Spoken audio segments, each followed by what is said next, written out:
Chennai region, Kaveri delta, தென் தமிழகம். இந்த மூணுலையும் முன்னை காட்டிலும் சிறப்பாக ஏடிஎம்கே கூட்டணி பெட்டர் பண்ணினால், டிஎம்கே முன்னை காட்டிலும் மோசமாக பெர்ஃபார்ம் பண்ணினால் ஏடிஎம்கே கூட்டணி ஆட்சிக்கு வரும். இந்த கூட்டம் என்பது ஒரு தோற்றத்தை உருவாக்கும். ஆனால் இந்த கூட்டமே வாக்குகளாக மாறாது. அதற்கு அடிப்படை காரணம் இரண்டு. ஒன்று, விஜயனுடைய கட்சிக்கென்று சிறப்பான கட்டமைப்பு இல்லை. இரண்டாவது, விஜய் கூட்டணி அமைக்காமல் போனது மிகப்பெரிய பொலிட்டிக்கல் பிளண்டர். விஜயனுடைய தாக்கம் சதவிகிதத்தில் எதிரொலிக்கும், தொகுதிகளில் எதிரொலிக்காது. அதனால நடந்து முடிந்த தேர்தல் என்பது அதிமுக கூட்டணிக்கும் டிஎம்கே கூட்டணிக்கும் இடையிலான போட்டிதான். விஜயினால பெருமளவு பாதிக்கப்பட போவது டிஎம்கே, மிக குறைந்த அளவுக்கு பாதிக்கப்பட போவது அதிமுக கூட்டணி. கோலஹலாஸ் டிவி யூடியூப் சேனல், இது வாய்மையின் எக்காலம். வணக்கம் நண்பர்களே. தேர்தல் நல்லபடியாக வன்முறை இல்லாமல் நடந்து முடிந்திருக்கிறது. ஒரு வரலாற்று சிறப்பு மிக்க வாக்குப்பதிவு நடந்திருக்கிறது. சென்ற தேர்தலை விட 12% வாக்குப்பதிவு கூடுதலாக இடம்பெற்றிருக்கிறது. சோ இந்த 12% உயர்வை வச்சு ஏராளமான வாத பிரதிவாதங்கள் தொலைக்காட்சிகளிலும் சரி, ஒரு நேர் பேச்சிலையும் நடந்து வருகிறது. அது பற்றி எக்ஸ்க்ளூசிவா நேற்றுக்கே ஒரு வீடியோ கொடுத்திருக்கிறேன். அந்த வாக்குப்பதிவு அதிகரிப்புக்கு என்ன காரணம்? பெருமளவு காரணம் எஸ்ஐஆர், ஓரளவு காரணம் அரசியல் முக்கியத்துவம். அந்த அரசியல் முக்கியத்துவம் என்ன? இது எல்லாமே நான் நேற்றைக்கே கொடுத்துட்டேன். அதுல ஏதாவது டவுட் இருந்தா நேற்றைய வீடியோவை எல்லாரும் பார்த்து கொள்ளலாம். இப்போ அடுத்தாப்புல தொடர்ந்து மக்களுக்கு மத்தியில போயிட்டு இருக்கக்கூடிய ஒரு டிபேட், அவங்களுக்குள்ள பேசிக்கிறதாகட்டும் இல்ல மீடியாக்கள்ல பேசுறதாகட்டும், யார் இந்த தடவை ஜெயிப்பா? விஜய் பயங்கரமான ஒரு எழுச்சி இருக்கிற மாதிரி இருக்கு. அப்பனா விஜய் நிறைய ஜெயிப்பாரா, இல்லாட்டி அவர் பெருமளவு ஏதேனும் ஒரு கட்சியுடைய வாக்குகளை உடைத்து இன்னொரு கட்சியை ஜெயிக்க வைக்க போகிறாரா? என்ன ஏது எப்படி? இதுல யார் ஜெயிக்கிறதுக்கு வாய்ப்பு இருக்கு? ஏடிஎம்கேயா இல்லாட்டி டிஎம்கே திரும்ப வந்துருமா? விஜய்க்கு கூட சான்ஸ் உண்டா? இதெல்லாம் நிறைய கேள்விகள் போய்கொண்டு இருக்கின்றன. நான் நம்பர்ஸ்குள்ளேயே போக வேண்டாம்னு நினைக்கிறேன். இப்ப நாங்க ஆல்ரெடி கருத்து கணிப்பு வெளியிட்டிருக்கோம், எவ்வளவு நம்பர்ஸ் நாங்க கொடுத்திருக்கோம். இதே போல பல்வேறு மீடியாக்கள் அவங்க பண்ண ஆய்வு முறைகள் இவற்றின் அடிப்படையில ஏதேதோ நம்பர்ஸ் கொடுத்திருக்காங்க. நீங்க யாருக்கு வெற்றி அப்படிங்கறத ஒரு சாதாரண வியூவரே அளவீடு செய்வதற்கு ஒரு இண்டிகேட்டர் சிஸ்டம் ஒண்ணு உங்களுக்கு நான் இன்ட்ரோடியூஸ் பண்றேன். அது என்னங்கறத பார்க்கலாம். அதாவது சென்ற முறை சென்னை ரீஜன்ல ஒரு தொகுதி கூட ஜெயிக்காமல் போன அதிமுக கூட்டணி இந்த முறை சென்னையில் மட்டும் 4-5 தொகுதிகள் வரை ஜெயிக்குமா ஜெயிக்காதா? இந்த கேள்வியை எழுப்புங்க. இதுக்கு ஜெயிக்கும்னு நீங்க சொல்லுங்க, இல்லாட்டி ஜெயிக்காது ஏதோ ஒன்று எழுதிக்க. அநேகமா ஜெயிக்கும் தான் எழுத வேண்டி இருக்கும். அட்லீஸ்ட் ஒரு 4 தொகுதி அளவுக்காது. போன தடவை 0, இந்த தடவை ஒரு 4 தொகுதி அளவுக்காது ஜெயிக்குமா இல்லையா ஒரு கேள்வி. சென்ற முறை 41 தொகுதிகள் கொண்ட காவிரி டெல்டா பகுதியில் 4 தொகுதிகளை மட்டுமே வென்ற அதிமுக கூட்டணி இந்த முறை 15 தொகுதிகளுக்கு மேல் வெல்லுமா இல்லையா? அதுக்கு பதில் எழுதுங்க. இப்ப என்னுடைய பதில் வெல்லும் அப்படிங்கிறது தான். அதுக்கப்புறம் மூன்றாவது, 2021 தேர்தலில் 18 தொகுதிகளை மட்டுமே வென்ற தென் தமிழகத்தில் இந்த முறை அதிமுக கூட்டணி 25 தொகுதிகளுக்கு மேலேனும் வெல்லுமா இல்லையா? இது மூணாவது கேள்வி. என்னுடைய பதில் ஹானஸ்டான பதில். நாங்க பண்ணிருக்கோம் சர்வே, அப்புறம் அனுபவம், இந்த அடிப்படையில ஆம் வெல்லும் அப்படிங்கிறதா. அதுக்கு ஒரு சிம்பிள் லாஜிக் இருக்கு. 2021 ஆட்சியில் இருந்த அதிமுக அதுக்கு எதிரான ஒரு அதிருப்தி இருந்த போது, ஆன்டி இன்கம்பன்சி இருந்த போதே தென் தமிழகத்துல 18ங்கிறப்போ இந்த தடவை 25க்கு குறையாது. தென் தமிழகத்துல மொத்தம் இருக்கிற தொகுதிகள் எவ்வளவு? 58. 58க்கு 25 குறையாதுன்னா மோரலஸ் 50% நியரிங் அந்த இது. இப்போ இந்த மூணுலயும் நீங்க மனசாட்சி விரோதம் இல்லாமல் ரொம்ப நடுநிலையோட ஏடிஎம்கேக்கு சாதகமான பதில தர்றீங்கன்னு வச்சுக்கோ. சென்னையில அட்லீஸ்ட் 4 இந்த தடவை ஜெயிச்சிருவாங்க. காவிரி டெல்டா ஏரியால இந்த தடவை 15 தொகுதிக்கு மேல ஜெயிச்சிருவாங்க. தென் தமிழகத்துல 25 தொகுதிக்கு மேல ஜெயிச்சிருவாங்க அப்படின்னு நீங்கள் ஒப்புக்கொண்டால் அதிமுக கூட்டணி 2/3 மெஜாரிட்டியை நோக்கி போகும். இது உறுதி. இது எப்படி? ரொம்ப ஒரு சிம்பிளான லாஜிக். இப்ப நான் சொன்ன இந்த காவிரி டெல்டா ஏரியாவும் சரி, சென்னை ரீஜனும் சரி, டிஎம்கேயின் ஃபோர்ட்ரஸ், திமுகவின் கோட்டை. இந்த கோட்டையில ஓட்டை போட முடியும் என்று சொன்னால், இந்த கோட்டையிலே பெனிட்ரேட் பண்ண முடியும்னு சொன்னால், முன்னை காட்டிலும் பிரமாதமா பெட்டர் பண்ண முடியும்னு சொன்னால், தமிழகத்தின் மற்ற பகுதிகள் பற்றி நீங்கள் கேட்கவே வேண்டாம்.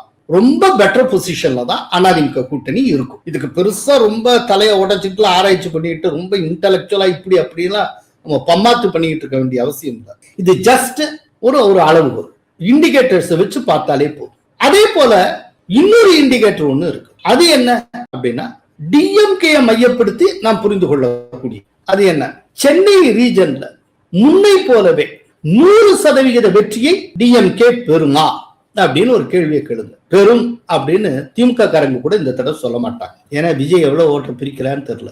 அவர் பிரிக்கிற ஓட்டுனால விஜய்க்கு வெற்றியா இல்லாட்டி அதிமுக வெற்றி பெற போகிறதா, அது அவங்களே குழப்பத்துல இருக்காங்க, தலையை பிச்சுக்கிறாங்க.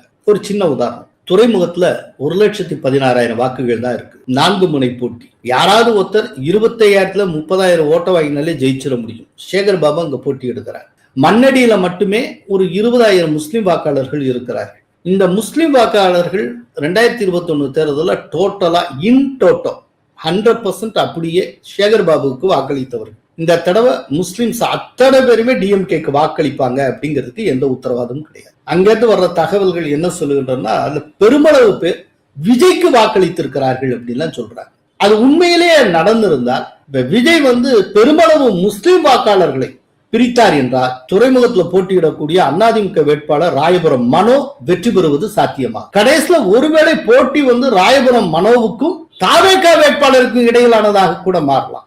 சோ சென்னையை பொறுத்தளவுல கதிகலங்கி போய் இருக்கிறது திமுக. அதனாலதான் திமுக தலைமை சென்னைக்கென்று தனி எலெக்ஷன் மேனிபெஸ்டோ வெளியிட்டது.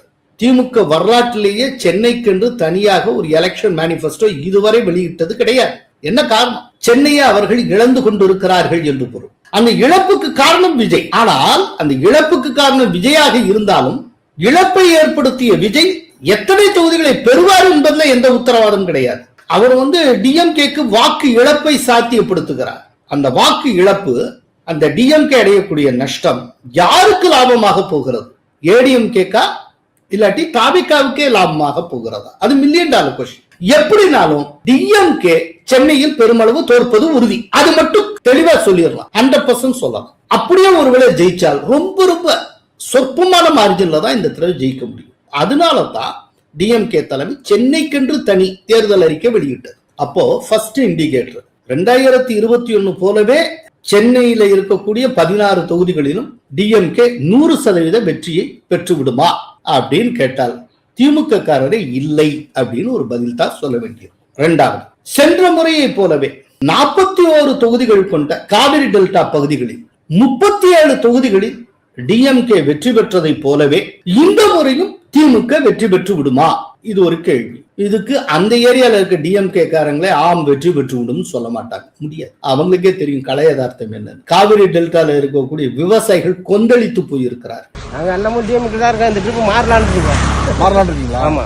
யாருக்கு போடலான்னு இருக்கீங்க? எடப்பாடிக்கா? அப்படியா? எடப்பாடி விவசாயத்துக்கு நல்லா செஞ்சாருங்க. நல்லா செஞ்சாரு. இப்ப வர கொடுப்பு இப்ப இன்சூரன்ஸ் தள்ளி விட்டு இருக்காரு. இப்ப ஸ்டாலின் இப்ப தள்ளுறாரு. 5 வருஷமா ஒண்ணுத்தையும் காணும். அவரு வருஷமா நம்மளுக்கு இன்சூரன்ஸ் எல்லாம் விவசாயத்துக்கு நல்லா செஞ்சாரு. நீங்க திமுக போட்டவரை இப்ப யோசிக்கிறீங்க? ஆமா, யோசிக்கிறோம். ஆமா, சூரியனே வச்சிருக்கீங்க வீட்டுல? சூரியனே சூரியன் இருக்குதா? உண்மையிலேயே சொல்றீங்களா? உண்மையிலேயே சத்தியமா சொல்றேன் சார். எடப்பாடி அந்த அளவுக்கு நல்லா செஞ்சாரு. ஏராளமான இடத்துல அவங்க ஓட்டு கேட்க வந்த திமுக அமைச்சர்களையும் திமுக கேண்டிடேட்ஸையும் விரட்டி இருக்காங்க. காவிரி டெல்டா பகுதிக்கு வந்த ஸ்டாலினுக்கு கூட்டமே இல்லாமல் போனது. வெறும் இருக்கைகள் தான் வரவேற்றன. கண்ணுக்கு முன்னால பார்த்திருக்கோம். தஞ்சாவூர்லயே அந்த மாதிரிலாம் இருந்தது. அப்படிங்கிறப்போ இப்ப காவிரி டெல்டா ஏரியால அந்த மாதிரி சொல்ல முடியாது. அதே போல 58 தொகுதிகள் கொண்ட தென் தமிழகத்தில் சென்ற முறை வென்றதை போல 40 தொகுதிகளை திமுக கூட்டணி இந்த முறையும் வெல்லுமா அப்படின்னு கேட்டீங்கன்னா தென் தமிழகத்தில் இருக்கக்கூடிய திமுகவினரே அந்த அளவுக்கு சாத்தியம் இல்லைங்க அப்படின்னு தான் சொல்லுவாங்க. அங்கேயும் கை நழுவி போகிறது. அப்படின்னா சென்ற முறை டிஎம்கே எப்படி வென்றதோ அது போல அவர்களால் வெல்ல முடியாது என்று சொன்னால் சென்ற முறை ஆட்சியை பிடித்தது போல இந்த முறை ஆட்சியை பிடித்து விட முடியும் என்பதை மட்டும் எப்படி சொல்ல முடியும்? நிச்சயமா ஆட்சியை பிடிக்க முடியாது.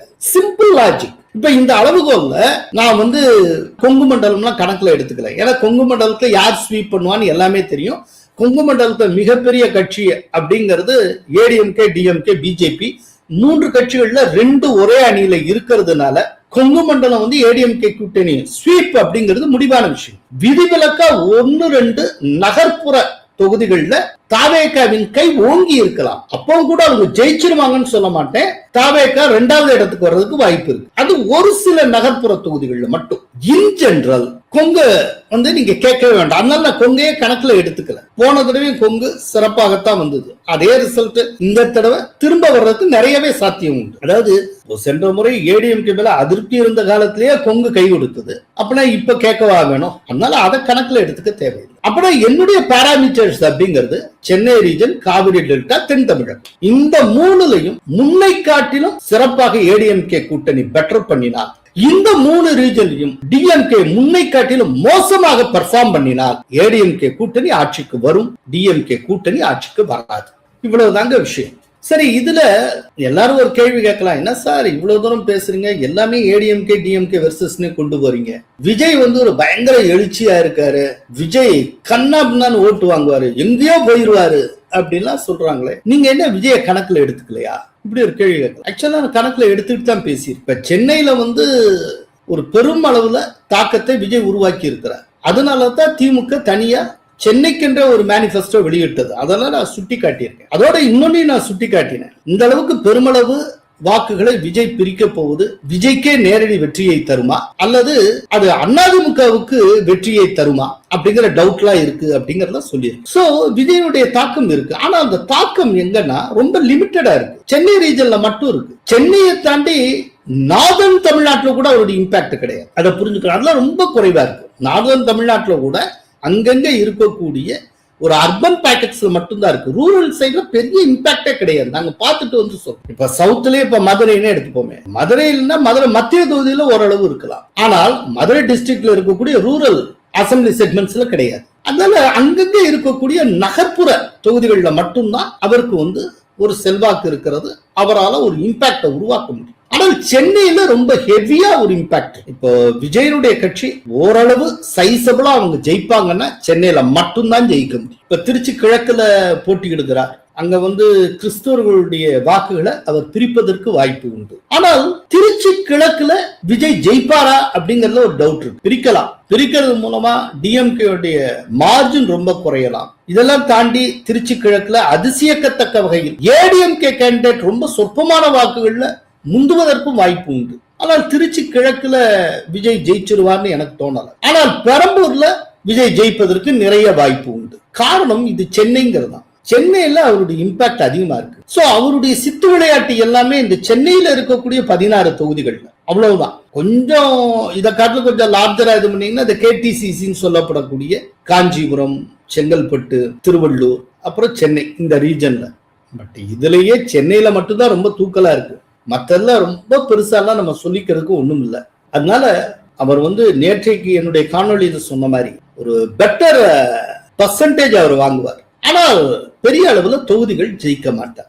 விஜய் வந்து அந்த அளவுக்கு தொகுதிகள்லாம் ஜெயிக்க மாட்டார் அப்படின்னு சொல்றதுக்கு அடிப்படையா 2 காரணங்கள் உண்டு. ஒன்னு, அவருடைய கட்சி கட்டமைப்பு வலு இல்லாமல் இருக்கிறது. அவர் ஒருத்தர் மட்டுமே நம்பி இருக்கு. அவர் போற இடங்கள் அங்கங்க ஒரு கூட்டம் சேர்க்கறது, ஷோ காட்டுறது, அதோடு முடிஞ்சுட்டு போயிட்டே இருக்கு. மற்றபடி அந்த கட்சியினுடைய கட்டமைப்பு, இந்த ஆர்கனைசேஷனல் ஸ்ட்ரக்சர்னு சொல்றோம்ல, அது தாவேகாவிடம் அறவே இல்லை. நீங்க எவ்வளவு பெரிய கூட்டம் வந்தாலும் சரி, அது ஓட்டா மாறுறது ப்ராப்பர் ஆர்கனைசேஷன் ஸ்ட்ரக்சர் இருந்தால் மட்டும்தான் ஓட்டாக மாறும். இப்ப திடீர்னு பெருக்கெடுத்து மழை வெள்ளம் வருது, வீட்டுக்குள்ளெல்லாம் தண்ணி வந்துருது. சென்னை மக்கள் பல தடவை பார்த்திருக்காங்க இந்த காட்சியை. வந்த வெள்ளம் அவ்வளவு பெருக்கெடுத்து வந்த வெள்ளம் அடுத்த 48 மணி நேரத்துல வடிஞ்சு யாருக்கும் பயன்படாம எங்கேயோ போயிடும். என்ன காரணம்? ஏன்னா அப்படி வர்ற வெள்ளம் வந்த ஜோர்ல அது ப்ராப்பரா தேக்கி வச்சு அதை பயன்படுத்தக்கூடிய விதத்துல ஒரு நீர்த்தேக்க சிஸ்டம்ங்கிறது இல்லாமல் இருக்கின்ற காரணத்தினால ஏகமாக வந்த வெள்ளம் யாருக்கும் பயன்படாமல் வடிஞ்சு அப்படியே ஒண்ணும் இல்லாம போயிடும். அதே போலத்தான் ஒரு கட்சிக்கு வந்து ப்ராப்பர் ஆர்கனைசேஷன் ஸ்ட்ரக்சர் இல்லைன்னா என்ன கூட்டம் வந்தாலும் அது ஓட்டாக மாறாது, பயன்படாது. விஜய்க்கு வந்து கட்சி கட்டமைப்புங்கிறதே கிடையாது. அது இன்றைக்கு கட்சியாக மாறினதற்கு பிறகும் கூட அது ஒரு ரசிகர் மன்றம் போலத்தான் செயல்பட்டு கொண்டிருக்கிறது. இது விஜயனுடைய முதல் பலவீனம். இரண்டாவது பலவீனம், அவருக்கென்று சிறப்பான கூட்டணி எதுவும் இல்லாமல் போனது. கூட்டணியே இல்லாமல் தனித்து நிற்பது அப்படிங்கிறது ஒரு மிகப்பெரிய பலவீனம். எம்ஜிஆர் கூட கூட்டணி இல்லாமல் நின்றது கிடையாது. டிஎம்கே தேர்தலில் போட்டியிட தொடங்கிய 50களிலிருந்து இன்றைக்கு வரைக்கும் கூட்டணி இல்லாமல் நின்றது கிடையாது. அவங்களுக்கு எல்லாம் அரசியல் தெரியாதா?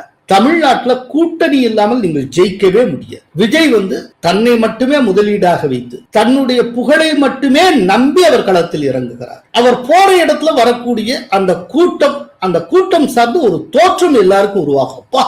பயங்கரமான கூட்டம், சூப்பர் கூட்டம், அவர்தான் ஜெயிப்பார் அப்படின்னு இந்த கூட்டத்தை பார்த்த மாத்திரத்துல அப்படி சொல்ல வைக்கும். ஆனால் அந்த வந்த கூட்டம் அப்படியே ஓட்டு போட்டாலும் ஒரு தொகுதியில கூட ஜெயிக்க முடியும். இப்போ விஜய் அந்த தொகுதியில ஜெயிச்சிருவான், இந்த தொகுதியில ஜெயிச்சிருவான்னு ஆளாளுக்கு ஒரு ஆறுடம் சொல்றாங்கல்ல. விஜயை பத்தி பெருசா நினைக்கிறாங்கல்ல. நினைக்கிறதுக்கு அடிப்படை என்ன? அவருக்கு வர்ற கூட்டத்தை வச்சுதானே. நான் ஒரு சின்ன கேள்வி கேட்கிறேன், ஒரு எளிமையான கேள்வி. விஜய்க்கு ஒரு பிரம்மாண்டமான கூட்டம் அந்த கூட்ட நெரிசல்லையே 41 பேர் மாண்டு போனது எங்க? கரூர்ல வச்சு. அவ்வளவு பெரிய கூட்டம் வந்திருக்கு, அதனால அவ்வளவு பெரிய அசம்பாவிதமும் நடந்திருக்கு. அப்படின்னா விஜய்க்கு செல்வாக்கு அந்த இடத்துல எவ்வளவு இருக்கணும்?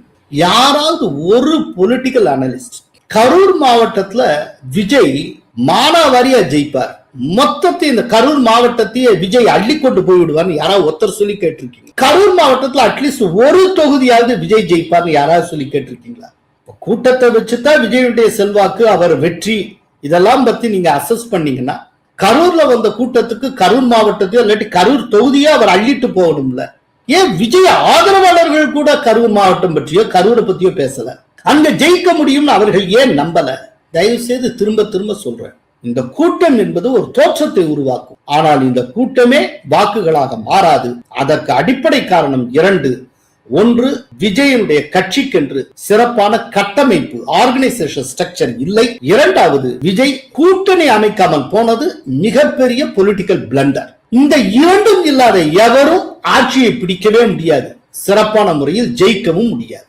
அதனால விஜய் கட்சிங்கிற பேர்ல ஏதோ ஒண்ணு நடத்திக்கிட்டு இருந்தாலும் அது ரன் ஆயிட்டு இருக்கிறது ஒரு ரசிகர் மன்றம் போலத்தான். அதனால நடந்து முடிந்த தேர்தல் என்பது அதிமுக கூட்டணிக்கும் டிஎம்கே கூட்டணிக்கும் இடையிலான போட்டி தான். இல்ல அதிமுக கூட்டணி அப்படிங்கிறது இந்த தடவை மிகுந்த ஒற்றுமையோடு செயல்பட்டு இருக்கிறது. டிஎம்கே கூட்டணி கடைசி வரைக்கும் இழுபறியாக இருந்தது. ஒருவருக்கொருவர் மனஸ்தாபம், காங்கிரஸ் வெர்சஸ் டிஎம்கே, டிஎம்கே வெர்சஸ் விசிக, இப்படி ஆளாளுக்கு கோபதாபங்கள். அதனால அந்த சைடுல ஓட்டு டிரான்ஸ்பர் ஆகுமா அப்படிங்கறதே பெரிய டவுட். இத்தனை குழப்பங்கள் இருந்திருக்கின்றன. அதே போல எலெக்ஷனியரிங்னு பாத்தீங்கன்னா எல்லா நிலையிலும் எடப்பாடி அவர்கள் முந்திக் கொண்டார். அவர் ரொம்ப ஆரம்பத்திலே பிரச்சாரத்தை தொடங்கினார். 234 தொகுதிகளிலும் பிரச்சாரம் செய்து முடித்த ஒரே தலைவர் எடப்பாடி பழனிசாமி அவர்கள் மட்டும்தான். வேற எந்த தலைவரும் 234 தொகுதிக்கும் போகவே இல்லை. அதே போல ரொம்ப முன்னாலேயே எலெக்ஷன் மேனிபெஸ்டோ வெளியிட்டதும் அதிமுக தான். ரொம்ப முன்னாலேயே தேர்தல் வாக்குறுதிகளை கொடுத்ததும் அதிமுக தான். ரொம்ப முன்னாலேயே தொகுதி பங்கீட்டை சுமூகமாக முடித்து காட்டியதும் அதிமுக தான். எல்லா நிலையிலும் அதிமுக கூட்டணி முந்தி இருக்கிறது. எனவே தேர்தல் ரிசல்ட்லயும் முந்தும் என்று நம்புகிறேன். இது எல்லாத்திலேயுமே டிஎம்கே மிகவும் பின்தங்கி இருந்தது. ஆக்சுவலா அன்னைக்கால திமுக வரலாற்று கொஞ்சம் கூட ஈர்க்காத ஒரு தேர்தல் அறிக்கையை திமுக வெளியிட்டது என்று சொன்னால் அது 2026 தேர்தல் அறிக்கை தான். எந்த ஈர்ப்பும் இல்லை. எடப்பாடியார் நான் 10,000 ரூபாய் தருவேன்னு சொன்னார்னா அதுக்கு மாற்றா இவங்க 8,000 ரூபாய் கூப்பனத்தான் கொடுக்க முடிஞ்சதே ஒழிய பணத்தை தரேன்னு சொல்லவே முடியாது. இந்த கூப்பன் தொடர்பா 1000 கேள்வி இருக்கு. சரி, கூப்பனை வாங்கிடுறோம், எந்த கடைக்கு போய் நான் மாத்திக்கிறது? அங்கீகரிக்கப்பட்ட கடைகள் யாது? நான் நோக்கம் போல அந்த கூப்பனை வச்சு தமிழ்நாட்டில் எங்க வேணாலும் வாங்கிக்க முடியுமா? ஏத்துப்பாங்களா? அப்படின்னா ஒவ்வொரு நகரத்திலயும் ஒவ்வொரு இடத்துலயும் அதுக்குன்னு சொல்லி ஒரு செலக்ட் ஷாப்னு ஒண்ணு இருக்கணும்ல.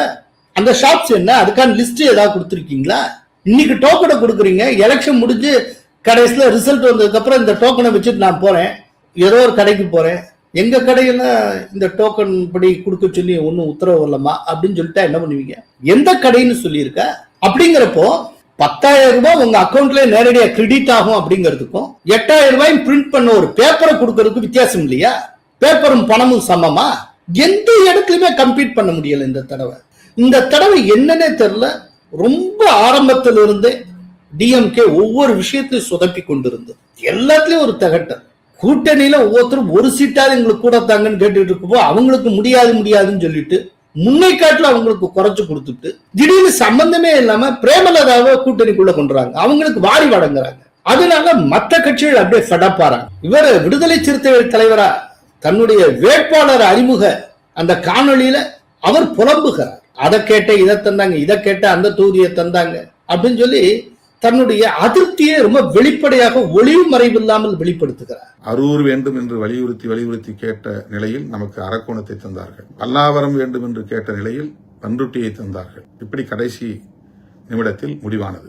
அதே போல விடுதலை சிறுத்தைகளுக்குள்ளேயே ஏகப்பட்ட குத்துவெட்டு. திருப்பூரூர்ல தனக்கு தொகுதி மறுக்கப்பட்டதற்காக எஸ் பாலாஜி ஏதோ ஒரு எக்ஸ்பதிவு போடுகிறார். நான் உண்மையா இருக்கிற வரைக்கும் தான் நீங்க சேஃப், நான் மட்டும் வாயை திறக்க ஆரம்பிச்சிட்டேன்னா அவ்வளவுதான் அப்படிங்கிற. யாரை மிரட்டுறாருன்னு தெரியல. காங்கிரசுக்கும் டிஎம்கேக்கு இடையில் நடந்த ஒரு 4 மாத காலமாக நடந்த யுத்தம் மிகவும் புகழ் பெற்றது. ஒரு பக்கம் திருச்சி வேலுச்சாமி, இன்னொரு பக்கம் மாணிக்கம் தாக்கூர், அப்புறம் ஜோதிமணி. இதெல்லாம் போதாதுன்னு சொல்லி பிரவீன் சக்கரவர்த்தி போட்டு படுத்து எடுத்துட்டாங்க. அது ஒரு கூட்டணியாகவே இல்லை இந்த தடவை. அந்த கூட்டணி எப்ப ஒற்றுமையாக இருந்ததோ அந்த காலகட்டத்தில் ஒரு அறுவடை செய்தது இந்த தடவை. அதனால்தான் நான் சில பாராமீட்டர்ஸ் இண்டிகேட்டர்ஸ் கொடுத்திருக்கேன். நீங்களே ஹானஸ்டா டிக் பண்ணி பாருங்க, உங்களுக்கே தெரியும் யாரு ஆட்சிக்கு வரப்போறா, யாரு ஆட்சிக்கு வர மாட்டாங்க அப்படிங்கிறது. இது நீங்களே புரிந்து கொள்ளலாம். இதுக்கு யாரோ ஒருத்தர் வந்து சொல்லணும், கைட் பண்ணுங்கிற அவசியம் கிடையாது. விஜய் சுமார் 1 கோடி வாக்குகளை பெற்றால் என்னவாகும்? விஜய் 1 கோடி வாக்குகளை பெறுவார்னு உங்களுக்கு யார் சொன்னான்னு தெரியல. பட் இருந்தாலும் இது ஒரு கேள்வி. ஸோ இது ஒரு அசம்ஷன்கிற முறையில் நான் இதை எடுத்துக்கிறேன். இப்போ 1 கோடி வாக்குகளை அவர் பெறுகிறார்னா அதோடைய பொருள் என்ன? இந்த தடவை 85% போலாயிருக்கு. தமிழகத்தின் மொத்த வாக்காளர் எண்ணிக்கை அப்படிங்கிறது 5,73,00,000. அந்த 85% போலாயிருக்கு அப்படின்னா 4,87,00,000 வரைக்கும் போலாயிருக்குன்னு அர்த்தம். ஸோ 4,87,00,000 அப்படின்னா 10% எடுத்துக்கிட்டா 48 லட்சம், 20%னா 96 லட்சம். நீங்க 1 கோடின்னு சொல்றீங்க, அரௌண்ட் 20% விஜய் வாங்குவார்னு நீங்க எதிர்பார்க்கிறீங்க. இப்ப இதனுடைய தாக்கம் என்னவா இருக்கும் பார்க்கலாம். முதல்ல ஆரம்பிக்கிறப்பே ஒன்று சொல்லிடுறேன், விஜய் 1 கோடி வாக்குகளை பெறுவாருங்கிற நம்பிக்கையெல்லாம் எனக்கு கிடையாது. இருந்தாலும் வைக்கப்பட்ட கேள்விக்கு என்னுடைய பதில்ங்கிற முறையில நான் இதை சொல்றேன். அதாவது இப்போ இந்த 1 கோடி வாக்குகளை நீங்க 234 தொகுதிக்கு டிஸ்ட்ரிபியூட் பண்ணினீங்க அப்படின்னா கிட்டத்தட்ட 42,000 வாக்குகள் ஒவ்வொரு தொகுதிக்கும் கிடைக்கும். சரி, இது ஒரு கணக்குக்காக நம்ம பிரிக்கிறது. இதே போல எல்லா தொழிலும் கரெக்டா 42,000 அதுக்கு மேலேயா விஜய் வாங்கிட்டுலாம் இருக்க மாட்டார். ஏதாவது ஒரு தொகுதியில ஒரு கிராமப்புறத்துல வெறும் 8,000 7,000 வாங்கலாம். ஏன்னா ஒரு கட்சியினுடைய வேட்பாளர் அப்படிங்கிறது அது கட்சியின் சார்ந்தவர் அப்படிங்கிறது மட்டும் இல்லை, அந்த கேண்டிடேட்டையும் பொறுத்து இருக்கு. விஜயுடைய கட்சியை பொறுத்தளவுல தமிழ்நாடு முழுக்க சேர்த்து ஒரு 20-22 பேரை தாண்டி மற்ற எந்த கேண்டிடேட்டும் யாருக்குமே தெரியாது. அவர் யாரு என்னங்கிற அறிமுகம் கூட கிடையாது. அவங்களுக்கெல்லாம் எவ்வளவு ஓட்டு விடும் என்னங்கிறது நமக்கு தெரியாது. ஒரு தொழில 8,000 வாங்கலாம், ஒரு தொழில 10,000 வாங்கலாம், ஒரு தொழில 25,000 வாங்கலாம். அதே நேரத்தில் இப்ப காரைக்குடியில நிற்கக்கூடிய பிரபலமான பல் டாக்டர் பிரபு, அவர் தாவேகா சார்பில் நிற்கிறாரு. அவர் வேணா ஒரு அரௌண்ட் 50,000 வாங்கலாம். இப்படிலாம் இருக்கும். நம்ம ஒரு கணக்குக்காக இதை பிரிச்சு பார்த்தோம்னா ஒவ்வொரு தொகுதிக்கு 42,000 ஓட்டு அப்படின்னு சொல்றோம். ஆனால் நடைமுறையில அந்த மாதிரிலாம் நடக்காது. ஒரு இதுல மிக குறைவா ஏதோ ஒரு பகுதியில மிக செறிவாக கிடைக்கும். அப்படின்னா இவர் வாங்கக்கூடிய இந்த வாக்குகள்ல பெருவாரியான வாக்குகள் எங்கிருந்து கிடைக்கும் அப்படின்னா சென்னையில இருந்து கிடைக்கும். சென்னையில ஓரளவு கிடைக்கும். அதுக்கு நிறைய வாய்ப்பு இருக்கு. இப்ப சென்னையில எத்தனை ஓட்டர்ஸ் அப்படின்னா 28,30,000 பேர் ஓட்டர்ஸா இருக்காங்க இந்த 2026 பொறுத்தவரை. அப்போ இந்த 28 லட்சம் பேர் இருக்கக்கூடிய இந்த இடத்துல ஒரு தாக்கத்தை அவர் உருவாக்கலாம். சோ இந்த 28 லட்சம் பேர் இருக்கக்கூடிய சென்னையில ஒரு 40% அளவுக்கான ஒரு தாக்கம் விஜயனுடையதாக இருக்கலாம்.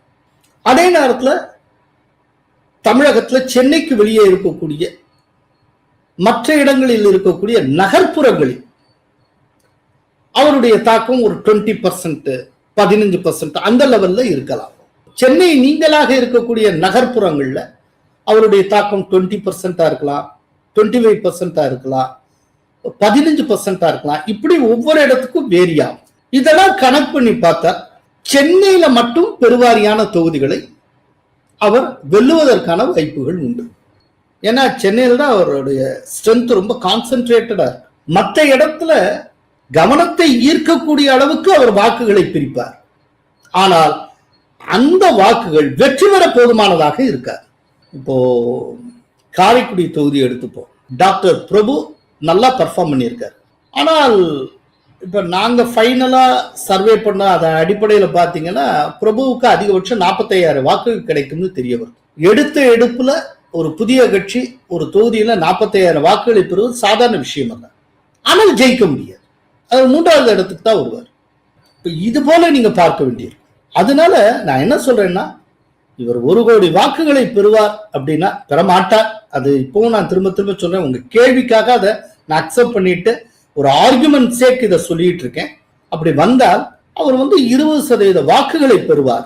ஆனால் தொகுதிகள் எண்ணிக்கைன்னு வர்றப்போ 234ல 20%னா எத்தனை தொகுதிகள் கொஞ்சம் பாருங்க. 10%னா அது 23 தொகுதிகள். 20% 46 தொகுதிகள். சோ அதுக்கு பேரலா தொகுதியும் கன்வெர்ட் ஆனா 46 தொகுதிகள்லயாவது அவர் வென்றாக வேண்டும். அப்படி ஒண்ணு நடக்கவே நடக்காது. அவர் தொகுதிகள் எண்ணிக்கையில டபுள் டிஜிட்டை தாண்டுவாரா அப்படிங்கறதுல எனக்கு சந்தேகம் இருக்கிறது. இப்போ ஒரு சில சிஃபாலஜிஸ்டோட பேசினேன். அப்போ அவங்க சொன்னாங்க 13 தொகுதி வரைக்கும் விஜய் வர்றதுக்கு வாய்ப்பு இருக்கு அப்படிங்கிறாங்க. எனக்கு தனிப்பட்ட முறையில் அதுல உடன்பாடு இல்லை. நான் அரௌண்ட் 8 சீட்ஸ் வரைக்கும் விஜய் வரக்கூடும் அப்படின்னு நான் நினைக்கிறேன். அந்த 8 சீட்ஸுமே சென்னையாகத்தான் இருக்கும் அப்படின்னு நான் நினைக்கிறேன். திருச்சி கிழக்குல விஜய் அநேகமாக தோற்கக்கூடும் அப்படின்னு நான் நினைக்கிறேன். அதுக்கு வாய்ப்பு இருக்கிறதா தான் நான் பார்க்கிறேன். இன்னொன்னு, ஒரு சிலர் ஷாக்கிங் நியூஸ் ஒன்று சொன்னாங்க. என்னன்னா, பெரம்பூர்லேயே விஜய் தோக்குறதுக்கு வாய்ப்பு இருக்கு சார். விஜய் நம்பர் 2 தான் வருவாரு. ஏன்னா அங்க டிஎம்கேயை அண்டர் எஸ்டிமேட் பண்ண முடியாது. அங்க இருக்கக்கூடிய கிறிஸ்தவர்கள் இவங்களை சர்ச்சுகள் மூலமாக ரொம்ப கரெக்டா சேனலைஸ் பண்ணியிருக்காங்க. அதனால இவர் போட்டிடுறான்னு தெரிஞ்சு பெரம்பூர்ல டிஎம்கே ரொம்ப நல்லா பெர்ஃபார்ம் பண்ணியிருக்காங்க. அவங்க சத்தமே இல்லாம பல விஷயங்களை ரொம்ப கச்சிதமா முடிச்சிருக்காங்க. அதனால விஜய் இந்த 2 தொகுதியுமே தோற்பதற்கு கூட வாய்ப்பு இருக்கு அப்படின்னு சொன்னாங்க.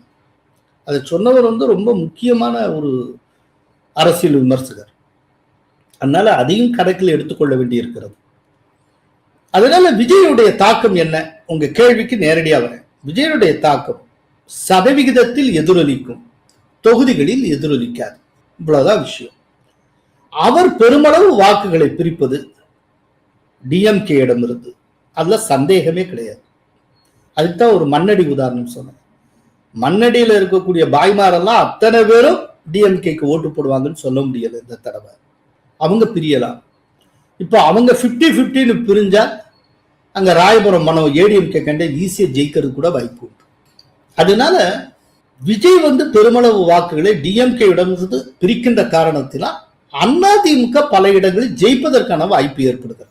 இன்னொரு கேள்வி இருக்கு. திரும்ப திரும்ப நீங்க டிஎம் கேட்டது பிரிக்கிறான்னு சொல்றீங்களே, ஏடிஎம் கேட்டது பிரிக்கவே மாட்டாரா? பிரிப்பாங்க, இல்லைன்னு நான் சொல்ல. ஆனால் யார்கிட்ட எவ்வளவு போகுதுன்னு பார்க்கணும். இப்ப நம்ம கண்ணுக்கு முன்னாலே தெரியுது. நம்மளே நிறைய காணொலியில பார்த்திருக்கோம், நீங்களும் கேள்விப்பட்டிருப்பீங்க. எஸ்சி எஸ்டிஸ் மொத்தமா கொத்து கொத்தா விஜய்க்கு ஓட்டு போடுறாங்க அப்படின்னு சொல்றாங்க. இப்ப எஸ்சி எஸ்டிஸ்ல இதுக்கு முன்னால யாருக்கு அதிகமா ஓட்டு போட்டிருப்பாங்க? டிஎம்கேக்கு தான் போட்டிருப்பாங்க. ஏன்னா திரும்ப அங்க இருக்காரு. முக்கியமான ஒரு எஸ்சி எஸ்டி பொலிட்டிக்கல் ஃபோர்ஸ் டிஎம்கேயோட தான் அட்டாச் ஆகிருக்கு. அப்ப அங்கதான் போட்டிருப்பாங்க. பெருமளவு பட்டியல் சமூக பெருமக்கள் விஜய்க்கு வாக்களிக்கிறாங்கன்னா அதனுடைய பொருள் என்ன? திமுக கூட்டணிக்கு நேற்று வரை இருந்த வாக்குகள் இந்த முறை இல்லை அப்படின்னு தான் அர்த்தம். அப்ப அதனுடைய அல்டிமேட் லாபம் யாருக்கு போகும்? ஏடிஎம்கேக்கு போகும். கிறிஸ்தவர்கள் முஸ்லிம்கள் ஓட்டு விஜய்க்கு பெருமளவு போச்சுன்னா யாருக்கு நஷ்டம்? டிஎம்கேக்கு நஷ்டம். அதனால ஏடிஎம்கேக்கு தான் நஷ்டமா? கிடையாது. ஏன்னா சிறுபான்மையின ஓட்டு ஏடிஎம்கேக்கு கிடைக்க போறதே கிடையாது. ஏன்னா ஏடிஎம்கே கூட்டணியில பிஜேபி இருக்கு. இந்த ஃபர்ஸ்ட் டைம் ஓட்டர்ஸ் பெருமளவு விஜயை நோக்கி போறாங்கன்னா யாருக்கு நஷ்டமா இருக்கும்? சீமானுக்கு நஷ்டம். இல்லாட்டி ஓரளவு டிஎம்கேக்கு நஷ்டம். ஃபர்ஸ்ட் டைம் ஓட்டர்ஸ் யாரு ஏடிஎம்கேக்கு போட்டுக்கிட்டு இருக்க போறா? அப்பவும் டிஎம்கேக்கு தான் நஷ்டம். அதோட சீமானுக்கும் நஷ்டம். பெண்கள் ஓட்டு பெருமளவு விஜயை நோக்கி நகருதுன்னா ஏற்கனவே பெண்கள் ஓட்டுல, அதுவும் இளைய பெண்கள் ஓட்ட பெருமளவு ஏடிஎம்கே இழந்திருக்கு. அந்த இழந்த ஓட்ட ஸ்கீம்ஸ் மூலமா டிஎம்கே கைப்பற்றி வைத்திருந்தது. இன்னைக்கு அந்த ஓட்டு விஜயை நோக்கி மூவ் ஆகுதுன்னா டிஎம்கே இழக்கிறதுன்னு அர்த்தம். ஒரு காலத்துல தாய்குலத்தின் ஓட்டு ஏடிஎம்கேட தான் இருந்தது, அது வந்து டிஎம்கே கைப்பற்றியது. டிஎம் கேட்டது இப்ப விஜய் கைப்பற்றுகிறார், நஷ்டம் வந்து டிஎம்கேக்கு. ஏடிஎம் கேட்டது கொஞ்சம் போகும், ஆனால் எவ்வளவுன்னு ஒரு கணக்கு இருக்கு. அதாவது 100 ஓட்டு விஜயை நோக்கி போகுதுன்னா அந்த 100ல 80 விழுக்காடு ஓட்டு டிஎம்கே கூட்டணிக்கு சொந்தமான வாக்குகள். கடந்த முறை டிஎம்கேக்கு விழுந்த வாக்குகள் 20% வாக்குகள் மட்டும்தான் கடந்த முறை ஏடிஎம்கே கூட்டணிக்கு விழுந்த வாக்கு. அதனால விஜயினால பெருமளவு பாதிக்கப்பட போவது டிஎம்கே, மிக குறைந்த அளவுக்கு பாதிக்கப்பட போவது அதிமுக கூட்டணி. நன்றி, வணக்கம். கோலஹலாஸ் டிவி யூடியூப் சேனல், இது வாய்மையின் எக்காலம்.